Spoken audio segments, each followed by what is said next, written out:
Okay, in this video we're going to just review how to rationalize denominators. And we had two types of denominators. We had a denominator that had just a monomial in it, and then denominators that had binomials in it, where both types contain radicals. So let's just take a look at a quick example. The first one, we know that we can split up our fractions into two radicals. And how did we rationalize something like this? Well, we had to complete the required groups, right? If we take a look at my wording here, we had to complete the required groups.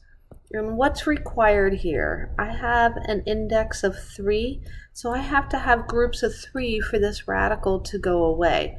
So when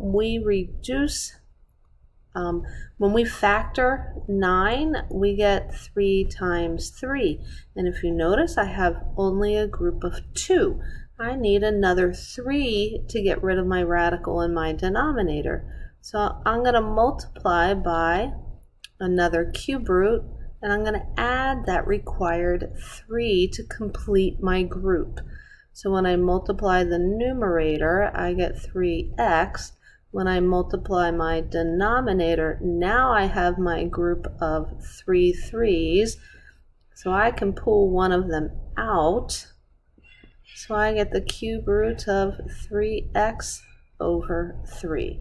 And just as a reminder, to reduce a radical that has a binomial in the denominator, we need to find the conjugate. And we always start with putting parentheses around our denominator, or the binomial, whether it's in the numerator or denominator. All right, so what is the conjugate of radical A plus radical B? Well, it's radical A and radical B, but we change the sign in the middle. So now we have radical A minus radical B over radical A minus radical B.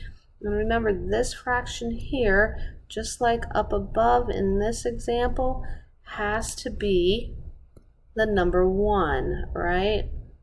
The number 1, or else we're multiplying and changing the value of our fraction. So here we're going to distribute a -2 radical A. Negative times a negative is a +2 radical B. And remember, when we distribute across the bottom, because their conjugates are outside and inside terms, should reduce out. So I get radical A times A minus radical A times B. When I distribute radical B, I get a positive AB, and a positive times a negative is a negative B times B.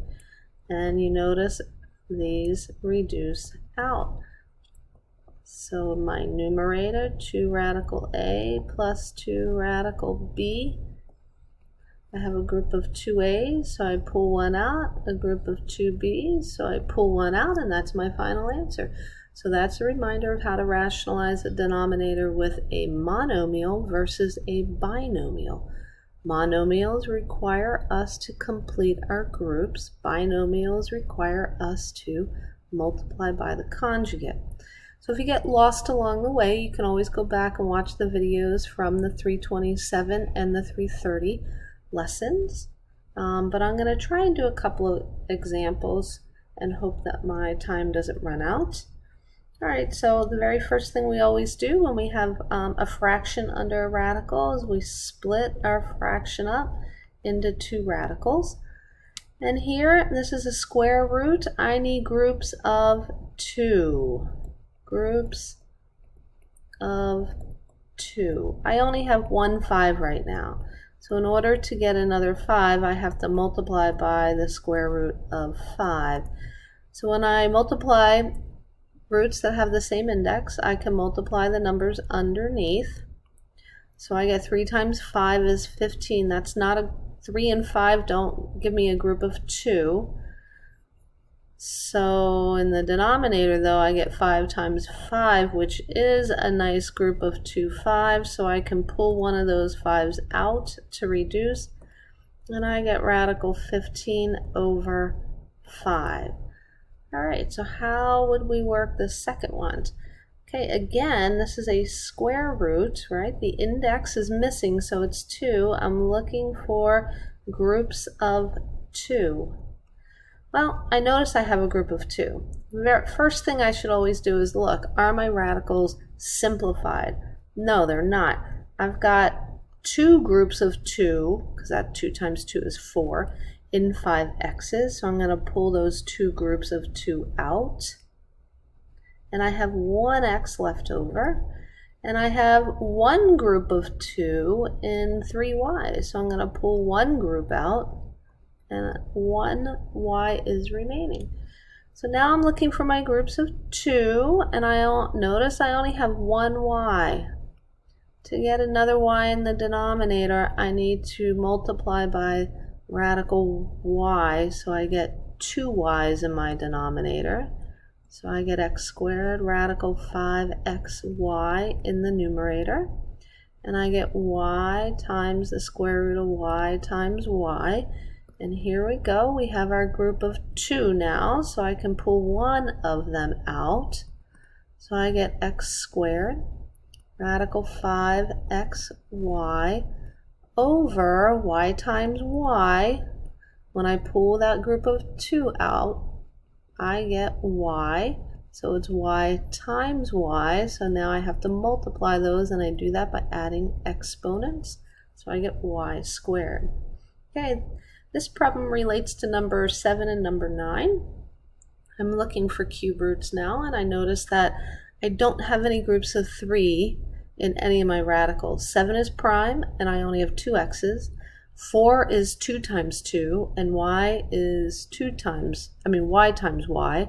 No groups of 3 in that. So I'm going to rewrite this radical.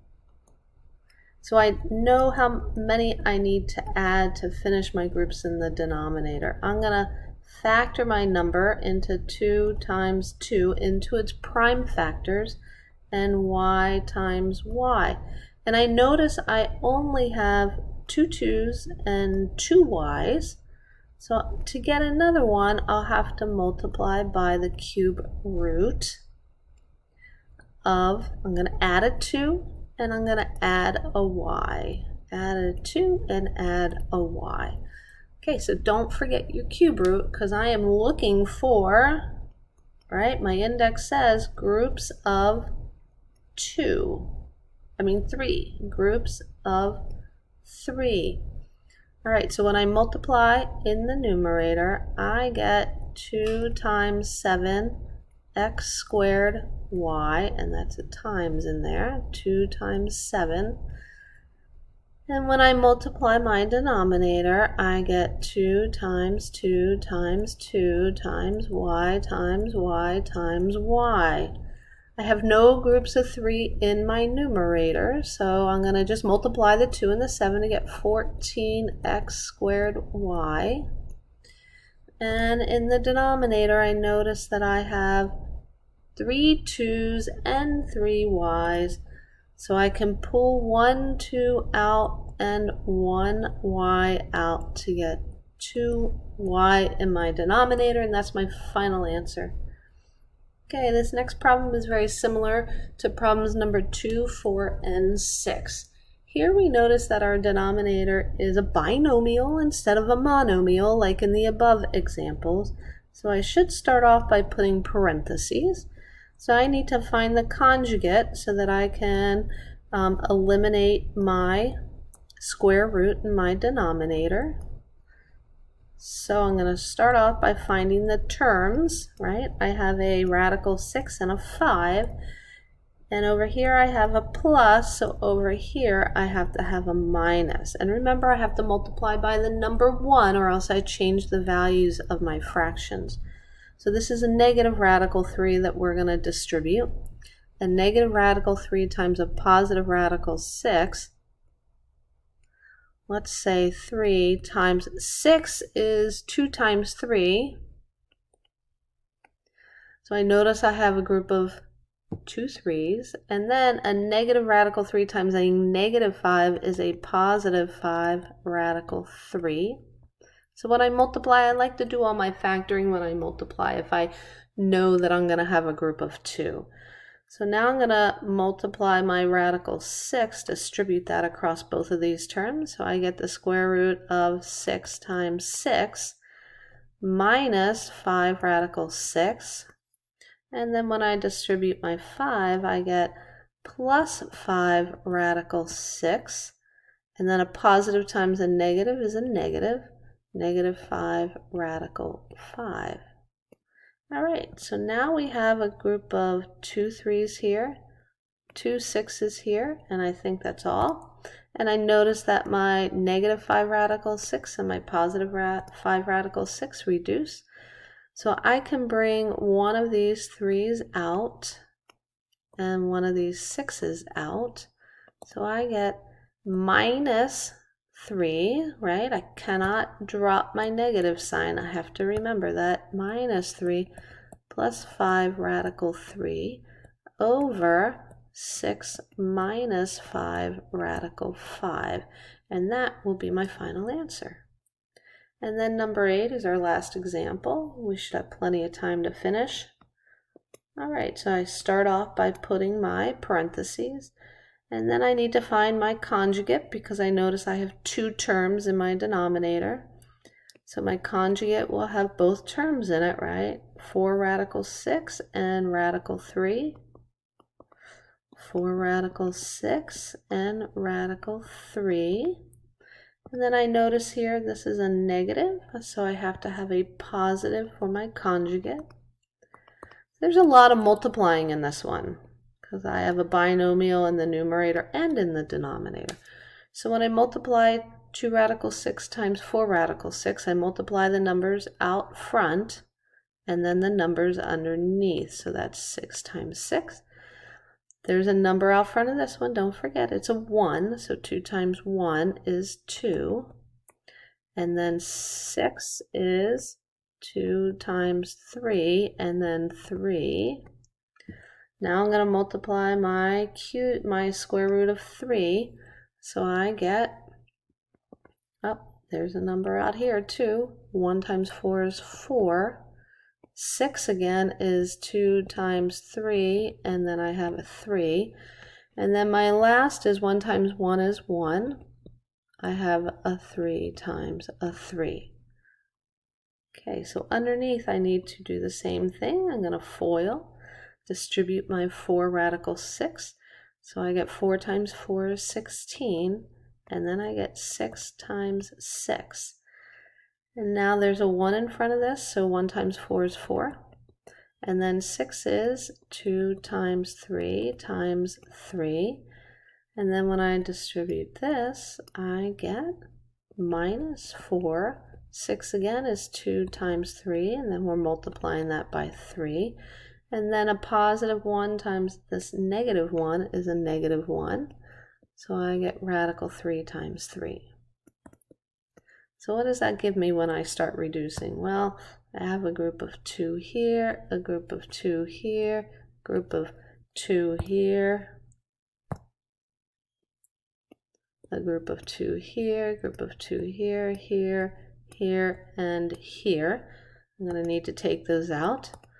So when I take it out, remember I multiply. 8 times 6 is 48. There's nothing left in my radical.